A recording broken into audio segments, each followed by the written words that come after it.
صحیح مسلم میں یہ حدیث لکھی رہ گئی 246 کہ بندے کے کفر اور ایمان، شرک اور اسلام کے درمیان فرق ہی نماز ہے. یہ حدیث مسلم میں ہی لکھی رہ گئی کہ ابن مسعود رضی اللہ تعالیٰ عنہ کہتے ہیں کہ جماعت کے ساتھ نماز پڑھنا یہ سنت خدا ہے، یہ تمہارے نبی کی وہ سنت ہے جو اللہ نے انہیں عطا کی، اگر اسے چھوڑ دو گے تو برباد ہو جاؤ گے. رسول اللہ کے زمانے میں اگر کوئی بیمار بھی ہوتا اور 2 بندوں کے سہارے مسجد میں آ کے نماز پڑھ سکتا تو اس کی کوشش ہوتی کہ میں مسجد میں جماعت سے نماز پڑھوں، کہیں مجھے منافق نہ شمار کر لیا جائے. جماعت چھوڑنے پر رسول اللہ کے زمانے میں سمجھا جاتا تھا صلی اللہ علیہ وآلہ وسلم کہ بندہ منافق ہے. صحابہ کرام کو، اہل بیت کو کب معلوم تھا کہ ایسی امت بھی آنے والی ہے جو آپ سے بڑا عشق رسول ہونے کا دعویٰ کرے گی اور نماز ایک نہیں پڑھے گی؟ تو وہ کہتے ہیں یار یہ تو بڑا آسان اسلام ہے. تو یہ حدیثیں تو مسلم شریف میں لکھی رہ گئی، پریکٹیکلی کس نے عمل کیا اس کے اوپر؟ یہ حدیث ترمذی میں لکھی رہ گئی کہ ہمارا اور منافقین کا عہد نماز کی بنیاد پہ ہے، جس نے نماز چھوڑی اس نے کفر کیا. یہ صحابہ کرام علیہم رضوان کا فتویٰ ترمذی میں ہی رہ گیا. عبداللہ بن شقیق تابعی کہتے ہیں کہ صحابہ کرام علیہم رضوان تارک الصلاح کے سوا کسی کی تکفیر نہیں کرتے تھے، صرف بے نمازی کو وہ کافر سمجھتے تھے، باقیوں کو وہ تمام غلطیوں کے باوجود مسلمان تصور کرتے تھے. اندازہ کریں، یہ ترمذی میں لکھا رہ گیا جناب. ہاں، ہم جب چیخ چیخ کے یہ باتیں بیان کرتے ہیں لوگ کہتے ہیں یار یہ کس قسم کی باتیں کر رہے ہیں، یہ کہاں پہ لکھی ہوئی ہیں؟ سرکار کتابوں میں لکھی ہوئی ہیں. یہی تو ہم آپ سے کہہ رہے ہیں کہ مرنے سے پہلے اے مسلمان کر لے اس پہ غور، کتابوں کا خدا اور ہے، بابوں کا خدا اور. یہ حدیث ابو داؤد میں ہی لکھی رہ گئی کہ بچہ جب 7 سال کا ہو جائے تو اسے نماز کا حکم دو، اور نہ پڑھے 10 سال کی عمر میں اسے سزا بھی دو، اور 10 سال کے بچوں کے بستر بھی الگ کر دو. یہ ابو داؤد میں لکھی رہ گئی حدیث. عمل کس نے کیا؟ یہ حدیث ابن ماجہ میں لکھی رہ گئی کہ نبی علیہ السلام نے فرمایا اے معاذ اللہ کے ساتھ شرک نہ کرنا، خواہ تمہارے ٹکڑے ٹکڑے کر دیے جائیں، تمہیں قتل کر دیا جائے، سولی دے دیا جائے، یا آگ میں زندہ جلا دیا جائے، شرک نہ کرنا.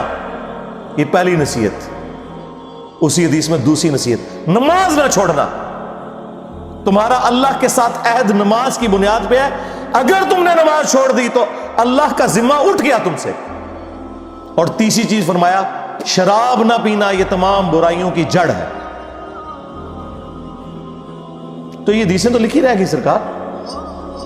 یہ حدیث مسند احمد میں ہی لکھی رہ گئی کہ نبی علیہ السلام نے فرمایا کہ نماز قیامت کے دن نمازی کے لیے دلیل، نجات اور نور ہوگی، اور جو نماز نہیں پڑھتا قیامت کے دن نہ اس کے لیے کوئی دلیل ہوگی اللہ کے حضور بچنے کی، نہ نجات اور نہ کوئی روشنی، نور جو پولیس رات سے گزرنے کے لیے قرآن میں آیا نا وہ نور. اور پھر نبی علیہ السلام نے فرمایا کہ بے نمازی کا حشر اسی حدیث میں آتا ہے، فرعون، قارون اور حامان اور امیہ ابن خلف کے ساتھ ہوگا. ہاں جی، کچھ بھی ہے تیرے محبوب کی امت سے ہے. محبوب تو پہلے ہی بتا گئے ہیں کہ بے نمازی تیرا حشر تو فرعون کے ساتھ ہونا ہے، تیرا حشر قارون کے ساتھ ہونا ہے، امیہ ابن خلف کے ساتھ ہونا ہے. اور یہ تو میں آپ کو صرف ایک بات کر رہا ہوں. اب اگر میں قرآن کی توحید بیان کرنا شروع کروں تو قرآن کے پہلے صفحے کا ٹیسٹ دنیا کے کروڑوں مسلمان پاس نہیں کر سکتے. ایاک نعبد و ایاک نستعین، یہ قرآن میں لکھا رہے گا. ماشاءاللہ فجر کی نماز میں یہ پڑھ کے نکلتا ہے، اور مسجد کے ساتھ جو دربار ہے ریگولرلی حاضری دے کے اس بابے سے بھی مانگ کے گھر آتا ہے. تو کیا نماز تو پڑھی؟ تو مسلمان ہے، تیری ہر نماز کی ہر رکعت میں تو یہ نہ پڑھے تیری نماز ہی نہیں ہوتی. ایاک نعبد و ایاک نستعین، اے اللہ عبادت بھی تیری کریں گے، دعا بھی تجھی سے مانگیں گے، مدد بھی تجھی سے مانگیں گے. یہاں مدد مانا دعا کے، لیکن یہاں مولویوں نے پھر پٹی پڑھا دی، ان کا نہیں جی امی سے روٹی نہ مانگیں. اندازہ کریں قرآن کا مذاق اڑا رہے ہیں، حالانکہ انہیں پتہ ہے کہ قرآن میں یہ آیت موجود ہے وَتَعَاوَنُوا عَلَى الْبِرِّ وَالتَّقْوَى وَلَا تَعَاوَنُوا عَلَى الْإِثْمِ وَالْعُدْوَانِ، نیکی اور پرہیزگاری کے کاموں میں ایک دوسرے کی مدد کرو اور برائی میں الگ رہو۔ قرآن نے بتایا ہے کہ اللہ نے دنیا کو اسباب کے ساتھ جوڑا ہوا ہے۔ یہاں ایاک نستعین میں دعا کے اعتبار سے بتایا جا رہا تھا کہ غیر اللہ سے نہیں کرنی، ظاہری اسباب کا تو قرآن میں حکم ہے، لیکن دیکھ لیں۔ اور پھر جس شان سے اللہ تعالیٰ نے سورۃ النمل میں ذکر کیا، حیران کن بات آپ کو بتاؤں، اہل تشیع کے ہاں صبح و شام کی دعاؤں میں، سنت اذکار میں سورۃ النمل کی آیت نمبر 62 پڑھی جاتی ہے، ترجمہ نہیں کبھی کسی نے پڑھا۔ اور ہمارے جن اسٹوڈنٹس نے پڑھا جو شیعہ مکتب سے تعلق رکھتے تھے، کیونکہ میں نے اس آیت کو اتنی دفعہ کوٹ کیا، انہوں نے کہا ہم تو یہ صبح شام پڑھتے ہیں، ترجمہ پڑھا تو انہوں نے کہا یار یہ آیت پڑھ کے بھی سب سے زیادہ شرک ہم کر رہے تھے، کیونکہ اس آیت کے اندر کیا لکھا ہے؟ اَمَّن يُجِيبُ الْمُضْطَرَّ إِذَا دَعَاهُ، بھلا بتاؤ کون ہے جو تکلیف میں گھرے ہوئے شخص کی فریاد کو سنتا ہے، وَيَكْشِفُ السُّوءَ، اور اس سے اس کی برائی کو، تکلیف کو دور کر دیتا ہے، وَيَجْعَلُكُمْ خُلَفَاءَ الْأَرْضِ، اور تمہیں اگلوں کا خلیفہ کرتا ہے زمین پر، تمہارے ماں باپ کے مرنے کے بعد تم، تمہارے مرنے کے بعد تمہاری اولاد کو۔ اَإِلَٰهٌ مَّعَ اللَّهِ، کیا اللہ کے ساتھ کوئی اور معبود بھی ہے؟ قَلِيلًا مَّا تَذَكَّرُونَ، لیکن بہت کم ہی تم نصیحت حاصل کرتے ہو۔ بالکل صدق اللہ العظیم، بہت کم لوگوں نے نصیحت حاصل کی۔ اس آیت میں کلیئر کٹ لکھا ہے کہ جو اللہ کے سوا کسی اور سے دعا کرتا ہے گویا وہ اسے خدا بنائے ہوئے ہے۔ یا علی مدد کا مطلب سادہ نہیں ہے، اس کا مطلب ہے کہ آپ نے مولا علی کو اللہ کے مقابلے پر خدا تصور کر دیا۔ نہیں جی ہم تو انہیں اللہ کا بندہ مانتے ہیں، نہیں جناب، قرآن تو یہ کہتا ہے کہ اللہ کا بندہ مان کے یا بغیر بندہ مان کے، جب تمہارا یہ عقیدہ ہے کہ اللہ کے سوا کوئی تمہاری تکلیف دور کر سکتا ہے، جی پیچھے اللہ ہی ہے، اچھا اللہ پیچھے رکھنے واسطے؟ یہ دیکھیں حدیث میں لکھا ہوا ہے نماز کا طریقہ، اور نہیں جی ہمارے امام صاحب نے بھی تو وہی کچھ بتایا نا، پیچھے تھے اتنے بھی نبی علیہ السلام نے، نبی علیہ السلام پیچھے رکھنے کے لیے، میرے نبی صاحب ہے ہی کوئی نہیں، تیرے بابے تھے شاہ ہی کوئی نہیں، اللہ پیچھے، رسول پیچھے، آگے تمہارے بابے۔ عزتیں اویل کی ہیں تم نے اللہ اور اس کے رسول کے نام کے اوپر، چندے کھائے ہیں تم نے رسول اللہ کے نام کے اوپر صلی اللہ علیہ وآلہ وسلم، سواریاں سوار کی ہیں تم نے مکے اور مدینے کے نام کے اوپر، اور غداری کی ہے اپنے دین کے ساتھ، ممبروں پہ چڑھ کے کہتے ہو قرآن و حدیث ڈائریکٹ نہ پڑھنا گمراہ ہو جاؤ گے۔ واہ، یہ کوئی یہودی یا نصرانی آ کے بات کرے ہم منہ توڑ دیں، جس طرح آج آگ لگانے کے اوپر قرآن کو ہمیں کتنا غصہ چڑھا ہوا ہے۔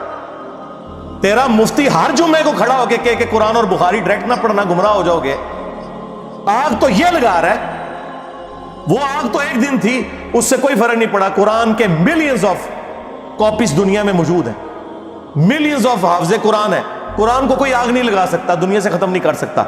اصل جو چور چھپا ہوا ہے نا وہ تیرے اندر چھپا ہوا ہے، جو یہ علماء ہیں، شیاطین، جنات اور انسانوں میں سے شیاطین، جو تمہیں یہ کہہ رہے ہیں قرآن حدیث ڈائریکٹ نہ پڑھنا گمراہ ہو جاؤ گے، اور تم کہتے ہو مفتی صاحب نے فرما دیا۔ سبحان اللہ،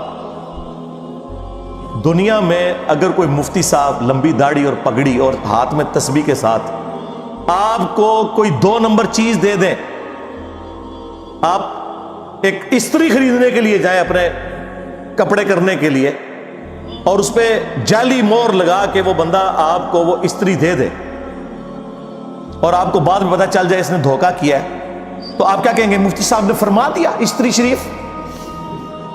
آپ غصے میں بھرے ہوئے جائیں گے اور کہیں گے کہ تو داڑھی رکھ کے بےایمانیاں کر رہا ہے، کہیں گے نا۔ تو یہ داڑھی والے جو مولوی ممبروں پہ چڑھے ہوئے جھوٹ سکھا رہے ہیں آپ کو، ان کو کبھی آپ نے کہا نہیں؟ آپ فرق دیکھ لیں، جہاں آپ کی دنیا کا نقصان ہوتا ہے نا، نہ آپ کو مفتی کی داڑھی نظر آتی ہے، ہو سکتا ہے آپ جا کے آگ لگا دیں اس کی داڑھی کوئی، لیکن جہاں آپ کا دین کا نقصان ہو رہا ہے آپ کہتے ہیں مفتی صاحب نے فرما دیا، وہاں لاکھ چیختے رہے کہ یار یہ مفتی صاحب آپ کو اپنے بابوں کا دین بتا رہے ہیں، کتابوں میں دین کچھ اور لکھا ہوا ہے، ٹس سے مس نہیں ہوتے۔ تو یہ قرآن کی توحید کا ٹیسٹ نہیں تھے پاس کر رہے، ایک جاہل سے جاہل مسلمان کو بھی یہ بات سمجھ آنی چاہیے کہ بارش کون برساتا ہے؟ اللہ۔ ڈیوٹی کس کی ہے؟ فرشتوں کی۔ کیا ہم بارش فرشتوں سے مانگیں گے یا اللہ سے؟ تو بات ختم ہو گئی۔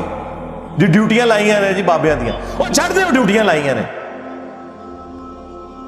کدھر مر گئے وہ بابے کہ آج ہزاروں ایکڑ کے اوپر یوٹیوب کی جو ہارڈ ڈسک رکھی ہوئی ہے ان کے اوپر رسول اللہ کے خلاف گستاخانہ ویڈیوز رکھی ہوئی ہیں؟ بابا کدھر مر گئے؟ نگاہ مار کے کیوں نہیں ڈیلیٹ کرواتے؟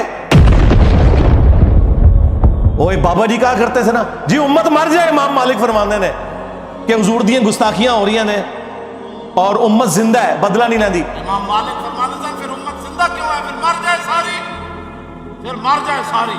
پوری عالم اسلام اس وقت یا تو مر جائے، یا تو مر جائے سارا عالم اسلام، یا پھر حضور کی عزت پر پہ رہ جائے۔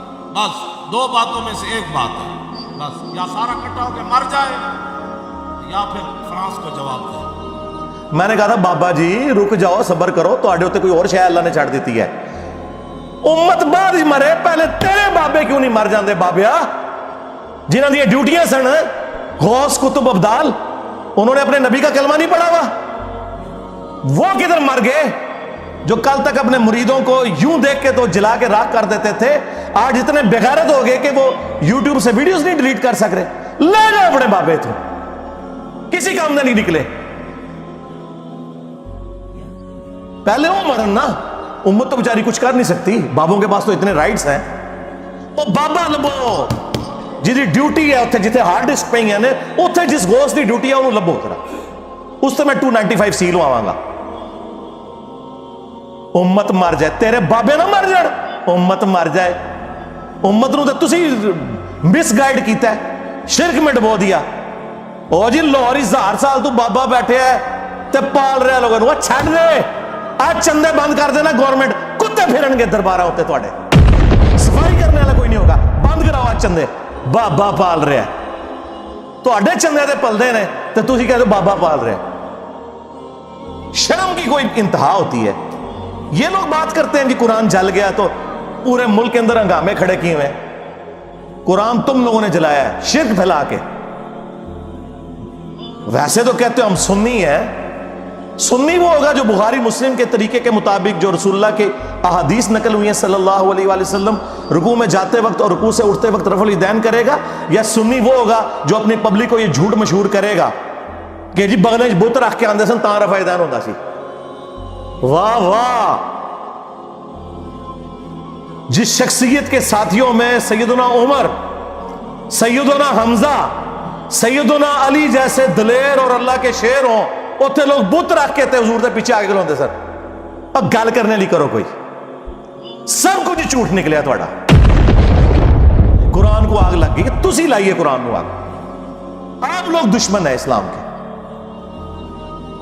اس سے بڑی کیا دشمنی ہوگی جو لوگوں کو کہتا ہے قرآن و سنت سے جوڑو، اس کو کہتے ہیں جی یہ لوگوں کو گمراہ کر رہا ہے، ہمارے بزرگوں سے ہٹا رہا ہے۔ جی بالکل اعلانیہ میں کہتا ہوں کہ میں آپ کے بزرگوں سے آپ کی پبلک کو ہٹا رہا ہوں، اس لیے نہیں کہ اپنے ساتھ جوڑوں، کیونکہ نہ تو میری کوئی چندہ بک، نہ میرا کوئی مدرسہ، ہاں نہ میری کوئی مسجد، چندے آپ کو دیں، نمازیں آپ کے پیچھے پڑھیں۔ ہم توڑ رہے اس لیے نہیں ہے، آپ کے بزرگ ویسے اس لیے توڑتے تھے کہ کسی سے توڑ کے اپنے ساتھ جوڑیں۔ اصل میں نا انہوں نے یہی جرم کیا، یہ سمجھتے ہیں دوسرے بھی یہی کچھ کرتے ہیں۔ بندہ خود چور ہے نا، دوسرے کو ہی سمجھتا ہے۔ یہ آپ صحیح کہہ رہے ہیں، یہ ایسے ہی ہوتا رہا، لیکن آج جو شخص آپ پہ اللہ تعالیٰ نے مسلط کیا ہے نا، یہ شخص آپ کے بزرگوں سے توڑ کے اپنے ساتھ نہیں جوڑ رہا، یہ اس کے ساتھ جوڑ رہا ہے جس کی قبر مدینے میں صلی اللہ علیہ وآلہ وسلم۔ صلو علی محمد وآل محمد، اللہم صلی علی محمد وعلی آل محمد۔